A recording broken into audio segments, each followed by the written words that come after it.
বন্ধুরা, দেখুন বানাচ্ছি আর চকলি পিঠে। এটা হচ্ছে লাউ চকলি। এ দেখুন লাউ সিদ্ধ করে তার সঙ্গে চাল গুঁড়ি মিশিয়ে তারপরে দিয়েছি নুন, হলুদ, জিরে, লঙ্কা, আদা বাটা দিয়ে ভালো করে মেখে রেখেছি। আর এই দেখুন এখানে একটা চকলি হচ্ছে। আর এটা দেখুন আমি লাউয়ের উপরে ডাঁটটা কেটে রেখেছি, এটা দিয়ে আমি তেলটা দিচ্ছি যাতে তেলটা একটু কম খরচা হয় আর একটু হেলদি হয়। আর দেখুন এখানে আমাদের 3টে আজকে লাউ চকলি প্রায় হয়ে গেছে আর এটা 4 নম্বর চলছে। আর এই দেখুন এটা আমাদের চাষে ধনেপাতা, কি সুন্দর দেখতে না?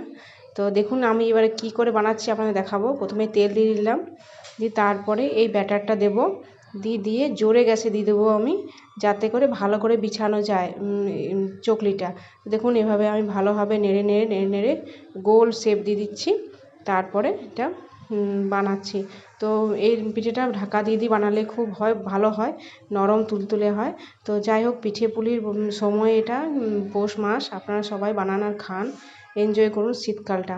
আর আমার ভিডিওগুলো দেখছেন তো ঠিকই সবাই, কিন্তু কেউ সাবস্ক্রাইব করছেন না, প্লিজ সাবস্ক্রাইব করে দেবেন।